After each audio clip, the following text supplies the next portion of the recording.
अथ भगवते नमः। श्रीमद्देवी भागवत दूसरा स्कंद। सत्यवती की उत्पत्ति और भगवान व्यास के प्राकट्य की कथा। ऋषियों ने कहा, सूत जी, आपकी ये अस्पष्ट वाणी महान आश्चर्य उत्पन्न कर रही है। हमारे मन में कोई प्रश्न उत्पन्न हो गए हैं। पहली बात तो यह है कि जब पतिव्रता सत्यवती पिता के घर पर थी, तभी उनसे व्यास जी के जन्म कैसे हो गया। फिर इस स्थिति में राजा शांतनु ने सत्यवती से विवाह करके 2 पुत्र क्यों उत्पन्न किए। महाभाग, आप नैष्टिक पुरुष हैं, इसका रहस्य विस्तार पूर्वक कहने की कृपा कीजिए।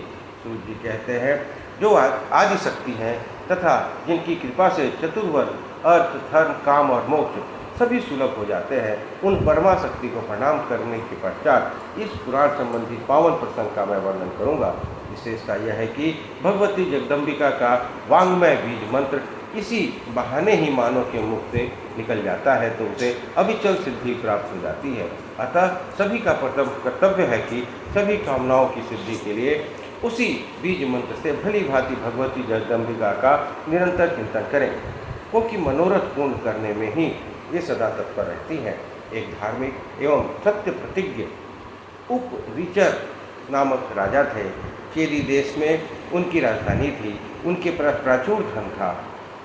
वे ब्राह्मणों के भक्त थे। उन्होंने इंद्र की आराधना की, जिससे प्रसन्न होकर देवराज ने राजा को एक स्फटिक मणि बना हुआ सुंदर विमान दिया।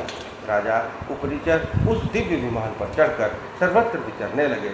उस पर बैठकर वे आकाश मार्ग से स्वच्छंद यात्रा करते। उस विमान को भूमि से संपर्क नहीं होने पाता था। वे प्रतिदिन धार्मिक क्रिया करते थे। संपूर्ण जगत में उनकी ख्याति हो गई। उनकी सुंदरी पत्नी का नाम गिरिका था। राजा उपरिचर के 5 पुत्र थे। सभी बड़े बलिष्ठ और अमित तेजस्वी थे। राजा ने उन पुत्रों को अलग अलग देशों में अभिव्यक्त कर दिया था। एक समय की बात है, राजा उपरिचर की पत्नी ऋतुमती थी। स्नान से निवृत्त होकर उसने पुंसवन व्रत किया और पतिदेव से अपनी कामना प्रकट की, परंतु पितरों की आज्ञा से राजा को मृगया के लिए वन में जाना पड़ा। उस समय उनका चित्त उस भामिनी में अटक गया। वे उस सुंदरी भार्या को याद कर रहे थे। इतने में ही उनका शुक्र स्खलन हो गया। तब उन्होंने उस वीर को वट वृक्ष के एक पत्ते में रख दिया। राजा को रानी के ऋतुकाल का ज्ञान था ही। सोचा, इस प्रकार भी वह वीर व्यर्थ न हो। निश्चय ही मेरा यह वीर अमोघ है, इसे मैं अपनी स्त्री के लिए भेज दूं।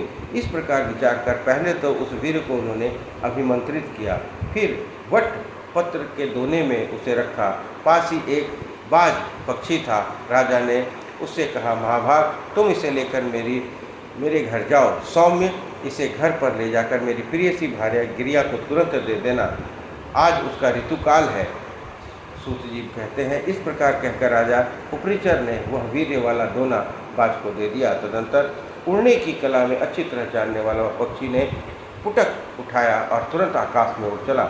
वह चोंच में दोना लिए आकाश मार्ग से उड़ा जा रहा था। इतने में एक दूसरे बाज ने उसे देख लिया और मांस लिए हुए है यह समझकर तुरंत ही उस अपने बाज पर टूट पड़ा। अब आकाश में दोनों पक्षी तुंड युद्ध करने लगे। चोंच से युद्ध करते समय वह वीर का दोना यमुना के जल में गिर पड़ा। उसके गिर जाने पर वे दोनों पक्षी इच्छा अनुसार चले गए। इसी समय कोई एक अद्री नाम की अप्सरा यमुना में स्नान कर रही थी और वह ब्राह्मण देवता नहाकर संध्या वंदन में संलग्न थे। जल में डूबकर खेलती हुई वह सुंदरी अप्सरा ब्राह्मण का पैर पकड़ लिया। उस समय ब्राह्मण देवता प्राणायाम कर रहे थे। स्वच्छंद गति वाली उस अप्सरा को देखकर उन्होंने साप दे दिया, तू मछली हो जाओ, क्योंकि तूने मेरे ध्यान में विघ्न उपस्थित किया है। द्विजवर के हिसाब से वह सुंदरी अप्सरा अद्रिका मछली के रूप में परिणित हो यमुना के जल में पड़ी रही। उसी समय बाज के पंजे से छूटकर वीर गिरा और मछली ने परिणित उस दिव्य अप्सरा ने तुरंत लपक कर उसे ले लिया। कुछ समय बाद वह मछली एक मत्स्य जीवी धीवर के हाथ लग गई। मछली मारने उसे जाल में फंसा लिया। उस समय उसके गर्भ का 10वां महीना चल रहा था। मत्स्यजीवी उस मछली का पेट चीरने लगा। उतने में उसे पेट से 2 मनुष्याकार बच्चे निकल आए। एक शोभा संपन्न बालक था, दूसरी सुंदरी कन्या। इस आश्चर्यजनक घटना को देखकर वह मत्स्यजीवी महान संदेह में पड़ गया। उसने मछली के उदर से निकले हुए दोनों बच्चे राजा को सौंप दिए। राजा को भी बड़ा आश्चर्य हुआ। उन्होंने उस सुंदर पुत्र को अपने पास रख लिया और परिचर नामक राजा से के वीर से उत्पन्न वही बालक आगे चलकर राजा मत्स्य नाम से विख्यात हुआ। वह महान धार्मिक, सत्य प्रतिज्ञ और पिता के समान शक्तिशाली था। उस समय राजा उपरिचर ने कन्या धीवर को दे दी। वही कन्या काली एवं मत्स्योदरी नाम से प्रसिद्ध हुई। वह कन्या के शरीर से मछली की गंध आती थी, अतः उसका नाम मत्स्यगंधा भी पड़ गया। तदंतर वह कन्या धीवर घर पाली पोसी गई। ऋषियों ने पूछा, जब मुनि के शाप से वह दिव्य अप्सरा अद्रिका मछली हो गई तो धीवर ने उसका पेट फाड़ दिया, तब क्या वह मर गई या उसे धीवर खा गया? फिर वह अप्सरा की क्या हालत हुई? उसके शाप का अंत कैसे हुआ? फिर किस प्रकार वह स्वर्ग पहुंची? ये कृपा करके बताने का कष्ट कीजिए। सूत जी कहे, जब मुनि ने उसे शाप दिया था तब उस अप्सरा को बड़ी चिंता हुई। दीनहीन सी होकर वह विलाप करके ही मुनि से प्रार्थना करने लगी।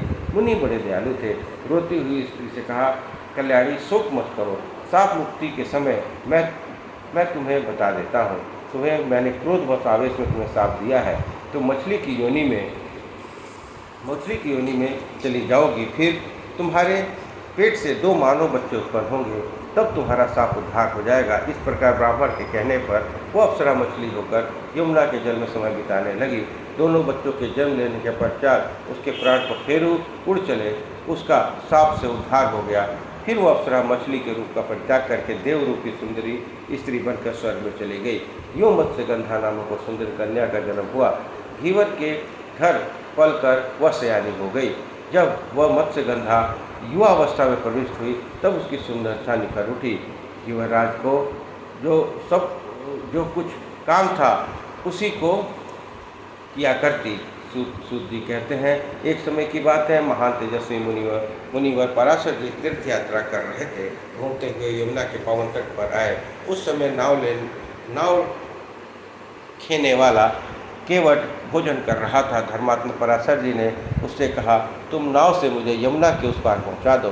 केवट यमुना के तट पर ही खा रहा था। मुनि की आज्ञा सुनकर उसने अपनी मत्स्यगंधा नामक सुंदरी कन्या से कहा, बेटी तुम बड़ी चतुर हो, ये मुनि धर्मात्मा और तपस्वी पुरुष है, इन्हें उस पर जाने की इच्छा है, तुम नाव पर चढ़ाकर इन्हें पहुंचा दो। पिता के यूँ कहने पर वह कुमारी मत्स्य कन्या मुनि को नाव पर बिठाकर उस पार ले जाने लगी। नाव यमुना के जल को पार कर रही थी। इतने में ही देववश उस मनोहर नेत्र वाली कन्या को देखकर मुनि का मन प्रबल वासना जाग उठा।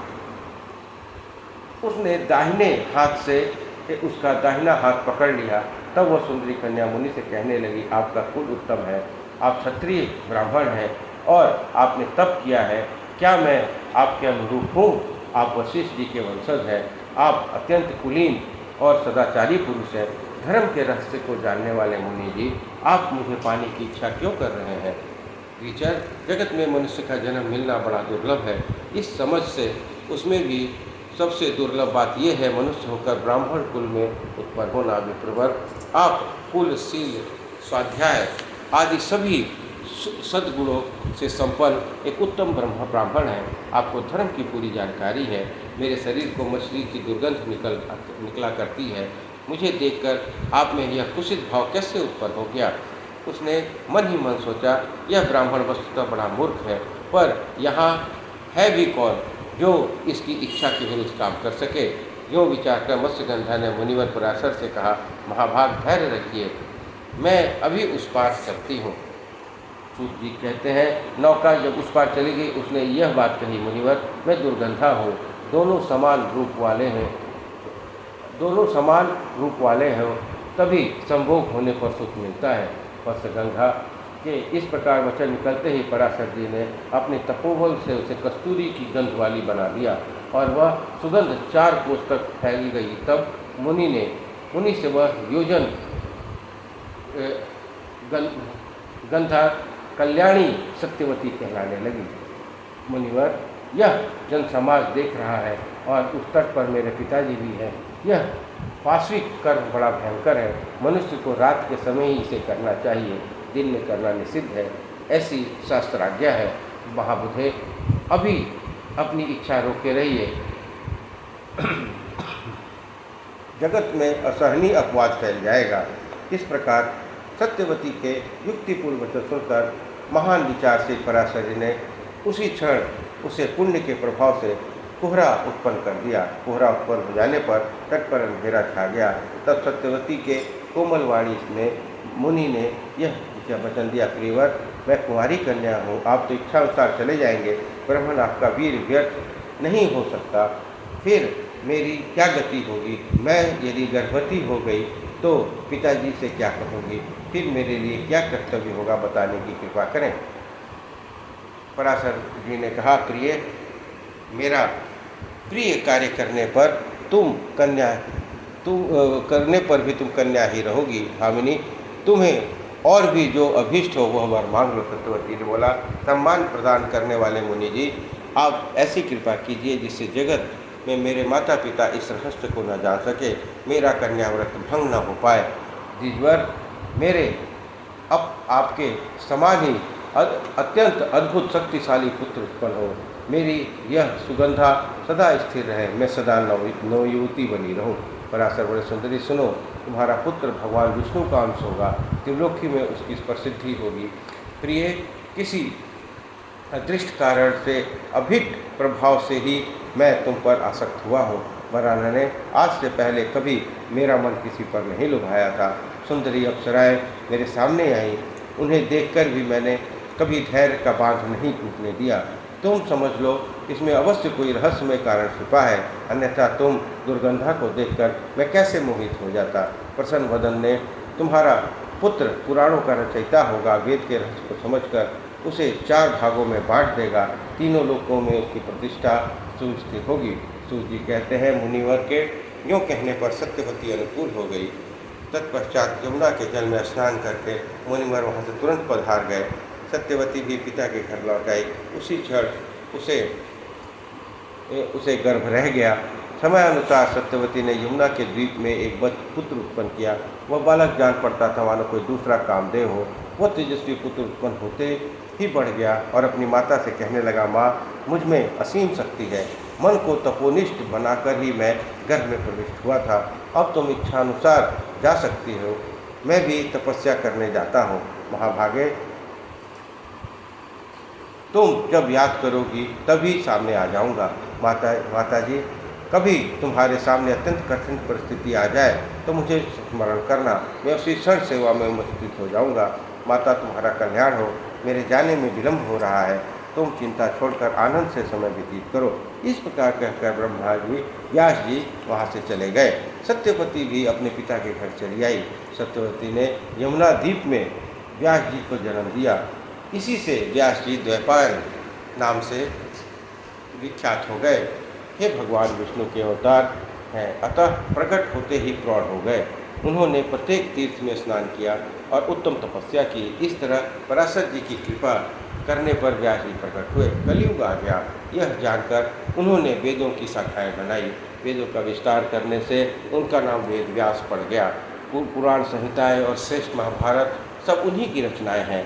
वेदों का विभाजन करके उन्होंने अपने शिष्यों को पढ़ा दिया। सुमंतु, जैमिनी, पैल, वैशंपायन, असित, देवल और तथा उनके अपने पुत्र सुखदेव जी, ये सभी उनके शिष्य थे।